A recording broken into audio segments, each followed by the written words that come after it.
பண்பான உள்ளங்களுக்கு எனது பணிவான வணக்கங்கள். இன்றைக்கி வீடியோவில் நம்ம என்ன தெரியுமா பார்க்க போகிறோம்? ஒரு சூப். இது யார் எனக்கு சொல்லி கொடுத்தாங்கன்னா, ஒரு 20 வருஷத்துக்கு முன்னாடி பழைய ஆக்ட்ரஸ் சவுகார் ஜானகி அம்மா இருக்காங்கல்ல, அவங்க ஒரு தெலுங்கு சேனலில் இது சொல்லி கொடுத்தாங்க.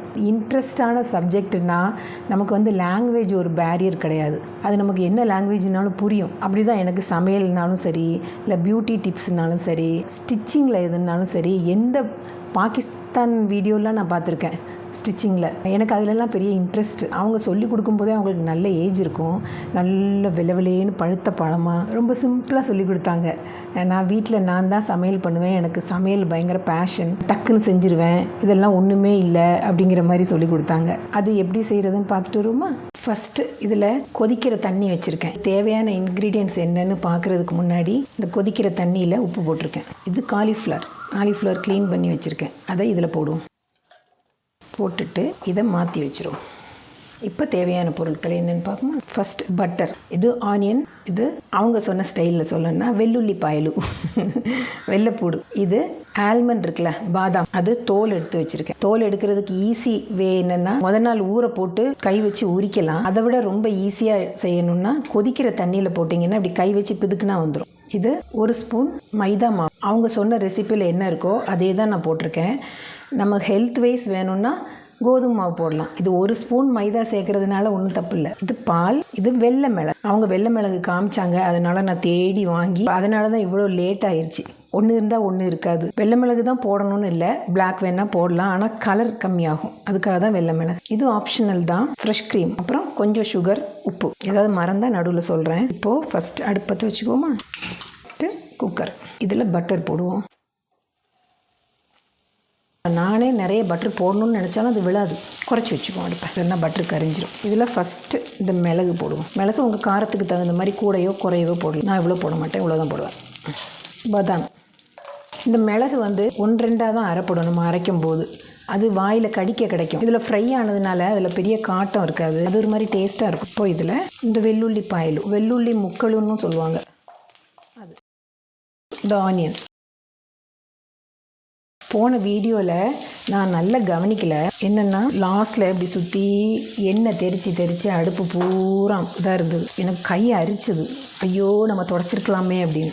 நான் இன்றைக்கி ஃபஸ்ட்டே துணி எடுத்து வச்சிட்டேன் பக்கத்தில். இப்போது இதில் கொஞ்சமாக சுகர் போடுவோம். சுகர் ஆப்ஷனல் தான், வேணுன்னா போட்டால் போதும். இப்போயே போட்டால் அது கேரமலைஸ் ஆகி ஒரு மாதிரி மணமாக இருக்கும். அந்த சுகருக்கு கம்மியாக போட்டால் போதும். இதில் இந்த பட்டரில் சுகர் கரைஞ்சி அது நல்ல கொஞ்சம் கலர் வரும்போது கேரமலைஸ் மனம் நல்லாயிருக்கும். நான் அந்த ரெசிபி பார்த்தேன்ல, அப்போவே அந்த ஆன்ட்டிக்கு நல்ல வயசு இருக்கும், நல்ல கையெல்லாம் அப்படி தொலுக்குன்னு இருப்பாங்க, நல்ல வெள்ளவிலேன்னு காம்ப்ளெக்ஷன் அவ்வளோ அழகாக இருக்கும் பார்க்க. அவங்க சொன்னாங்க, எனக்கு குக்கிங் ரொம்ப பிடிக்கும், நானே தான் சமையல் பண்ணி சாப்பிடுவேன் அப்படின்லாம் சொன்னாங்க. கேட்கும்போது அவ்வளோ பெரிய ஒரு ஆக்ட்ரஸ்ஸு, அவங்க இவ்வளோ டவுன் டு எர்த்தாக இருக்காங்களே அப்படின்னு தோணும். இதில் மைதா மாவு இருக்குல்ல, அது போட்டுட்டு இந்த மைதா மாவு இந்த பட்டரில் இருந்து ஃப்ரை ஆகணும். இது எதுக்குன்னா கொஞ்சம் கூட கட்டி கிடைக்கும், அதுக்காக தான். இப்போது தண்ணியில் போட்டு வச்சுருக்கோம்ல காலிஃப்ளவர், அதை எடுத்து இதில் போடணும்.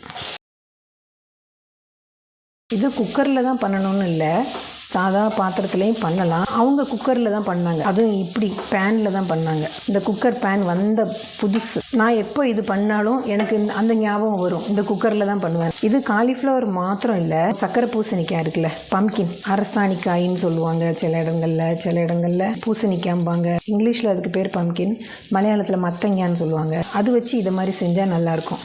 ப்ரக்கோலி வச்சு செய்யலாம். அப்புறம் இதில் இப்படி சாட்டே பண்ணும்போது இந்த காலிஃப்ளவரில் என்னென்ன நன்மைகள் இருக்குதுன்னு பார்ப்போமா. இதில் ஃபொலைட் இருக்குது, good source of vitamin C and K இருக்குது, ஃபைபர் இருக்குது. இதில் உள்ள ஆன்டி ஆக்சிடென்ட் கட் ஹெல்த்துக்கு ரொம்ப நல்லது, fat free, cholesterol free, sodium இதில் ரொம்ப கம்மியாக இருக்குது. இதில் உள்ள ப்ரோபயோட்டிக் கட் ஹெல்த்துக்கு ரொம்ப நல்லது, இம்யூன் சிஸ்டத்துக்கு ரொம்ப ரொம்ப நல்லது. ப்ரீபயோட்டிக் ஃபைபர் இருக்குது, அது என்னென்னா கட் ஹெல்த்தில் உள்ள குட் பாக்டீரியாவுக்கு அது ஃபுட்டாக மாறும். இவ்வளவு நல்ல குணங்கள் உள்ள காலிஃப்ளவரை தள்ளி வைக்கக்கூடாது. டெய்லி இது சாப்பிட்டாலும் ஒன்றும் தப்பு இல்லை, எக்ஸப்ட் தைராய்டு உள்ளவங்களுக்கு மட்டும் இது நல்லது இல்லைன்னு சொல்லுவாங்க.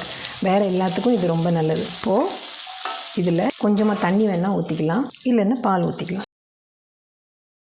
நான் ஏன் தண்ணி ஊற்றணும்னு சொன்னேன்னா, நம்ம நிறைய இதில் பால் ஊற்றிட்டோம்னா குக்கர் மூடி வைக்கும்போது மேலே விசிலுக்கு மேலே பால் இப்படி பொங்கி பொங்கி வரும். அதை அவாய்ட் பண்ணுறதுக்காக தான் தண்ணி ஊற்றிக்கலான்னு சொன்னேன். நான் பாலே ஊற்றிக்கிட்டேன். நிறைய செய்கிறீங்க அப்படின்னா கொஞ்சமாக தண்ணி ஊற்றி இதை மூடிட்டு இதை வேக வச்சுட்டு எடுத்துட்டு அதுக்கப்புறம் பால் ஊற்றிக்கலாம். இவ்வளவு ஆச்சா? இதை இப்போ மூடி வச்சுட்டு ஒரு விசில் வரணும்னு கூட இல்லை, ஒரு 5 நிமிஷம் வேக வச்சா போதும். காலிஃப்ளவர் நம்ம ஏற்கனவே சுடுதண்ணியில் போட்டு தான் வச்சுருந்தோம். காலிஃப்ளவர் டக்குன்னு வெந்துரும்ல, அப்போ வெந்ததுக்கப்புறம் பார்ப்போமா. இப்போ இது 10 நிமிஷம் ஆச்சு, ஆஃப் பண்ணிடுவோமா. இப்போ இது ஓப்பன் பண்ணி பார்ப்போம். இது நல்லா வெந்துருச்சு, ஆறிடுச்சுன்னு கூட. இப்போ இதை மிக்சியில் மாற்றிக்குவோம்.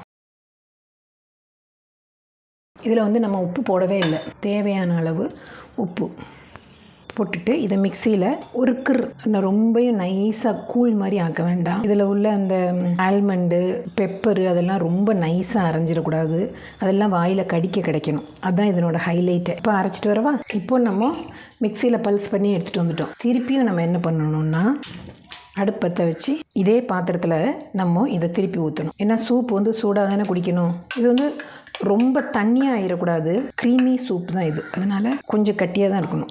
குறைச்சி வச்சுக்கிறேன். நாங்கள் ராயல் ஃபேமிலி, இந்த மிக்ஸி ஜார் கழுகுறது பால் வச்சு தான் கழுவோம், சரிங்களா. இதை கொதிக்க வைக்கணும். ஜஸ்ட்டு சூடானா போதும், எவ்வளோ உங்களுக்கு சூடு வேணுமோ அவ்வளோ சூட்டில் எடுத்துடலாம். டேஸ்ட் பண்ணி பார்ப்போமா. வா, கொஞ்சம் உப்பு பத்தாது, லைட்டாக உப்பு. எனக்கு பெப்பர் போதும், உங்களுக்கு காரம் பத்தாட்டா பெப்பர் பவுட்ரு இதுக்கு மேலே போட்டுக்கலாம். இல்லை கலர் பிரச்சனை இல்லைன்னா ஒரு மிளகா கூட போட்டுக்கலாம். நல்ல ஹீட் ஆயிடுச்சு, போதும். குடிக்கிற சூடு இருந்தால் போதும்.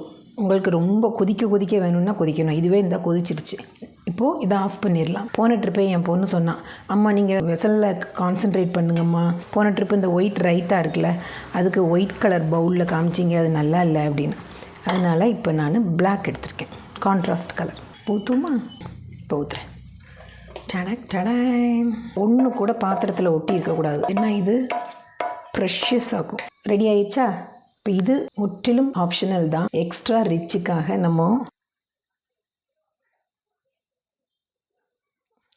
1 டேபிள் ஸ்பூன், ஸ்டைலாக வர மாட்டேங்குதே, கொஞ்சம் கூட ஊற்றுவோம். டிஸ்வேர்ல் பண்ணி. வாவ், இல்லை நல்லா இருக்குல்ல. ரெடி. இதுக்கு பேர் என்ன? காலிஃப்ளவர் க்ரீமி சூப்புன்னு சொல்லலாம், இல்லை க்ரீம் ஆஃப் காலிஃப்ளவர் சூப்புன்னு சொல்லலாம். Ready to serve. இது செஞ்சு பார்ப்பீங்க தானே. வீடியோ பார்த்தீங்களா?